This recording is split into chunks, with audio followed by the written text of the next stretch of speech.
Shalom. Call Lord Yahweh Bashem Yahushai. Double honors to the apostles and elders of Great Millstone. Yahweh Bashem Yahushai Barakatham to the hopefully elect. And just gonna do a quick series concerning the four horsemen that it talks about in Revelations the 6th chapter. Just gonna go through a brief rundown. What these are, kind of what these are going into, and what they represent. All right, start with the white horse. All right, go ahead and jump right into it. Revelations the 6th chapter, starting at the first verse. It says, "And I saw when the Lamb opened one of the seals," and this Lamb is talking about Yahushai. All right. It says, "And I heard, as it were the noise of thunder, one of the four beasts saying, Come and see. And I saw and behold a white horse, and he that sat on him had a bow, and a crown was given unto him, and he went forth conquering and to conquer." All right, so what is this going into? All right, again, basically, well, first and foremost, all right, because when it talks about the horse, all right, and that's just symbolic for power. Like the horsepower of a vehicle. It's just symbolic for power. All right. But this white horse, again, it's symbolic for the second coming of Yahushai. All right. And it says, and he that sat on him had a bow. All right, and again, being that this bow, all right, because when Yahushai shows up, he's despite what they teach in these churches, contrary to popular belief, all right, Yahushai, the word ignorantly calls Jesus, is not coming back to give, free hugs and kisses and, things of that nature, all right, because scriptures talk about how the day Yahushai shows up, it's going to be a very fearful day. It's going to be a very scary day, a dreadful day to those who aren't, delivered. Those that aren't going to be delivered, man, it's going to be a very horrible day. All right. And again, with that being said, because the Lord is coming back, with vengeance in his heart, he's coming back for war. All right. So that bow, basically represents it's like the sickle, because that's going to be like a time of harvest. Like I believe the parable that it talks about in Matthew's, all right, the time of harvest, all right, and that sickle, all right. And it says, and a crown was given unto him, and he went forth conquering and to conquer. All right, so again, because the Lord is coming back to take the dominion, like it says in I believe that's in Daniel's, it talks about how the Lord is going to take the kingdom. All right. Because there's another part here, and where is that at? Let me see if I look it up real quick.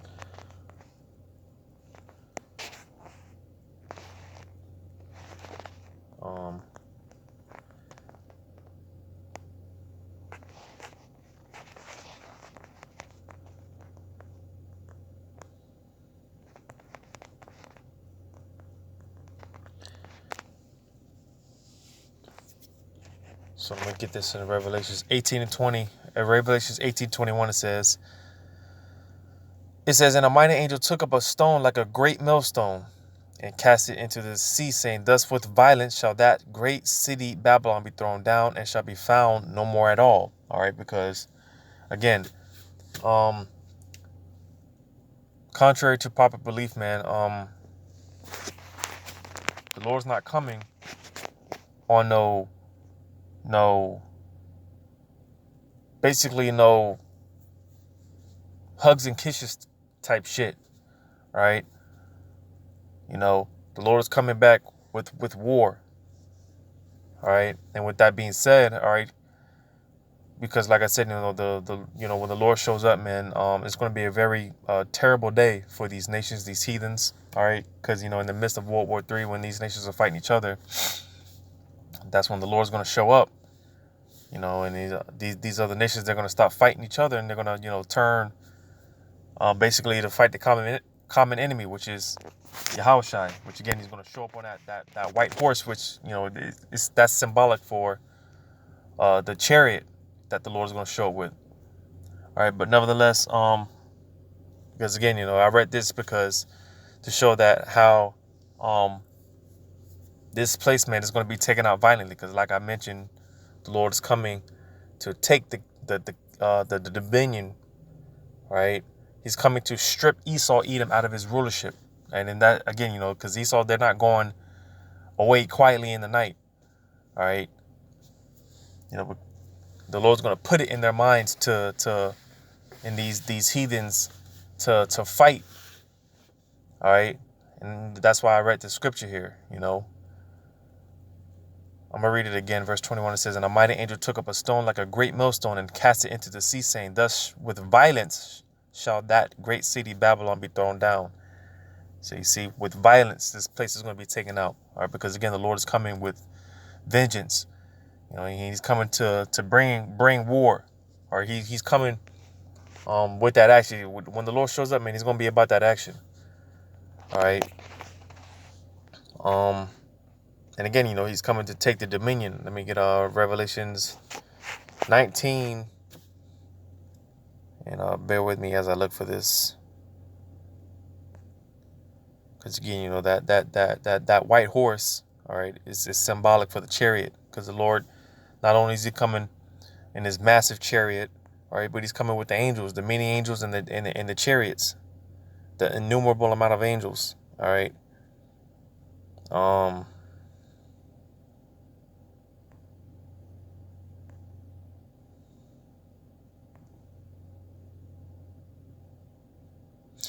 Revelations 19 and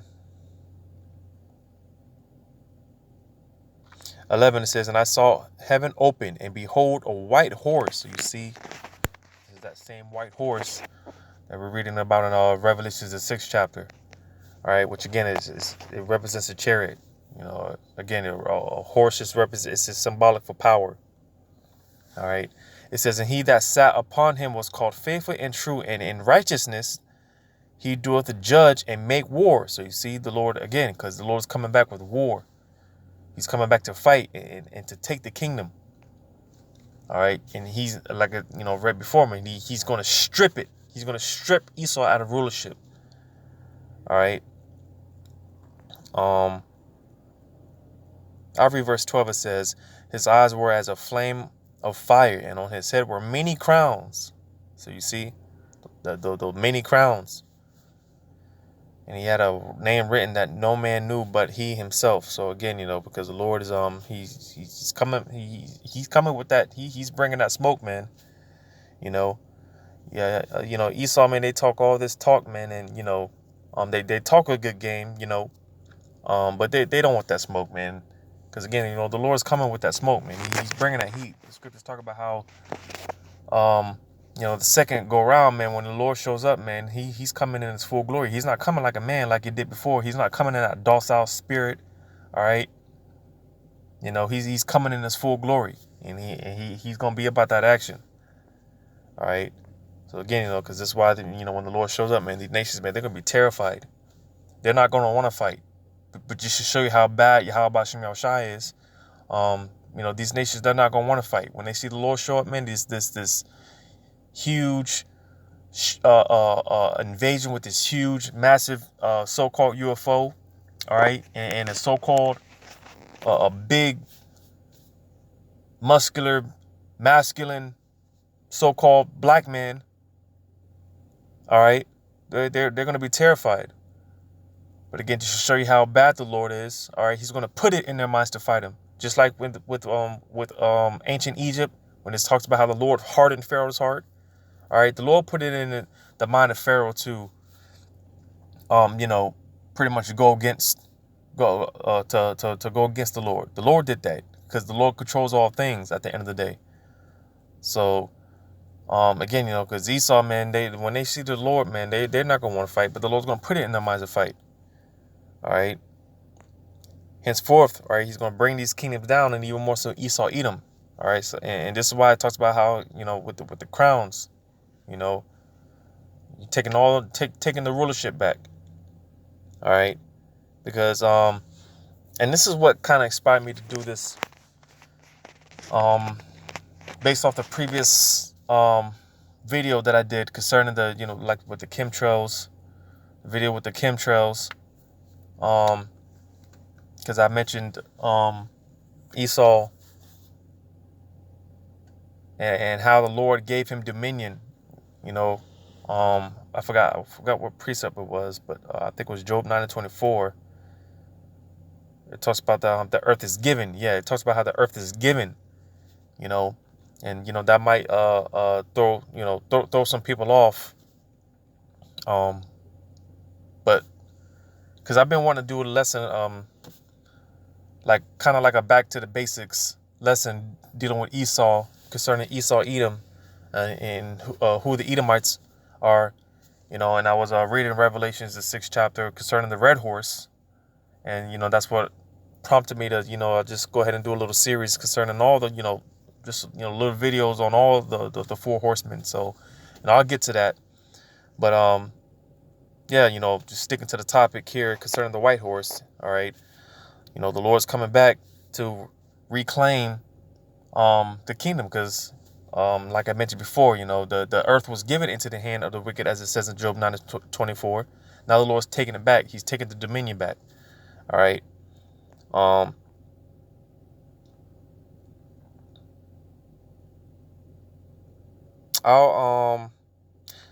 I'll read verse 14. It says, "And the armies which were in heaven followed him upon white horses, clothed in fine linen, white and clean." Because again, the Lord's showing up. He's showing up with those in that massive chariot. All right, it talks about in Ezra's. Ezra's seen in the vision. He's seen a chariot so massive he thought it was a mountain. Taken out of his place. He was looking to and fro to see where the mountain came from. To see where it was taken from. But it was actually a chariot, and that's a chariot that the Lord's showing up on, that he's going to show up with, as well as the many, many, many uncountable angels that the Lord's showing up with. All right, and, they're coming back to get busy, man. So again, concerning the white horse. All right, again, it's just symbolic for the chariots. I'm gonna jump down and read this. It says, verse 16. And it says, "And he hath on his vesture and on his thigh a name written, King of Kings and Lord of Lords." Because ultimately the Lord is the ultimate, he's the ultimate king. All right. So this is why, again, he's taking all these other, crowns off these different leaders or whatnot. He's the rulership. All right. He's taking the rulership back. Let me, where is that at? Let me try 1 Kings 2:11. 1 Kings 2:11, I think. No, I don't think that's it. Let me try 2 Kings. 2 Kings 2:11. Yep. 2 Kings 2:11, it says, "And it came to pass as they went on and talked, that behold, there appeared a chariot of fire and horses of fire." So you see, again, the chariot and the horses, it kind of like coincides, because again, the horse is just symbolic for for power, and in this case, it's talking about the chariots. All right. It says, "And parted them both asunder, and Elijah went up by a whirlwind into heaven." Verse 12, it says, "And Elisha saw it and cried, my father, the chariot of Israel and the horsemen thereof." So you see, all right. "And he saw him no more, and he took hold of his own clothes and rent them in two pieces." So again, you see how the correlation between the chariots and the horsemen. All right, it's just symbolic for power. And again, concerning this this case here, going back to Revelation 6 and 2, it says, "And I saw and behold a white horse, and he that sat on him had a bow." So again, the Lord showing up with this in his massive chariot. All right. And this bow, all right, again, because the Lord's showing up for war. When you read Exodus 15:3, it tells you the Lord is a man of war. All right. Because at the end of the day, man, the Lord is nothing to play around with. All right. You think, man, you just speaking in the sense of Esau and his mindset. All right. I mean, you think, you strategize something. All right. And listen, man, the Lord, he's already 10 steps ahead of you. All right. The Lord is the Yahweh Shai is the ultimate chess player. All right. You can't beat the Lord in his own game. All right. He's the ultimate man of war. All right. And when he sends his son, man, all right, again, it's not, he's not going to be nothing to fuck around with. All right. You're going to have Michael, the archangel. All right. He's going to be getting busy. All the angels, man, they're going to be getting busy, man. All right. But nevertheless, man, this is what it's going into. And reading on, it says, and a crown was given unto him, and he went forth conquering and to conquer. So the Lord, again, the Lord is coming back to take the dominion, all right, with force and authority, all right, snatching the rulership out of Esau, Edom, all right, as well as all these other heathens, because, once this takes place, man, no other heathen nation is going to rise. After this, man, that's it, all right. The Lord's going to establish the kingdom. He's going to establish righteousness on this earth, and we're hoping and striving to be part of, the pillars in the kingdom, man. That governing body. Get this, Revelations. That would be 14. Revelations 14.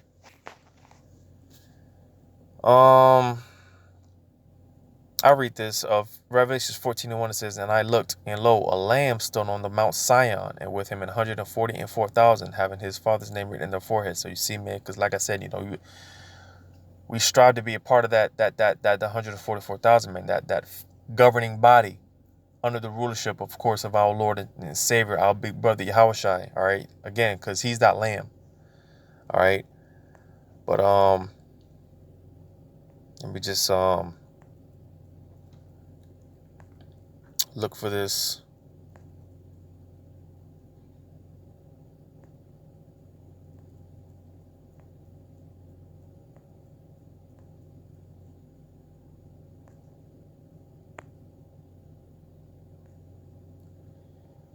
Revelations 14 and Revelations 14 and 14. It says, and I looked, and behold, a white cloud, and upon the cloud one sat like unto the Son of Man, having on his head a golden crown, and in his hand a sharp sickle. So you see that sickle again. All right, like I mentioned before, that sickle. The parable it speaks about that's somewhere in Matthew. It talks about the sickle in the time of harvest. All right, all right, because again, the Lord's showing up, and he's coming to to bring that action, man. He's gonna be about that action. He's coming for war. All right, and also on another note, because throughout the Bible, the chariots are also referred to as clouds. All right, there's many names. The chariots are referred to pillars of fire. All right, clouds. The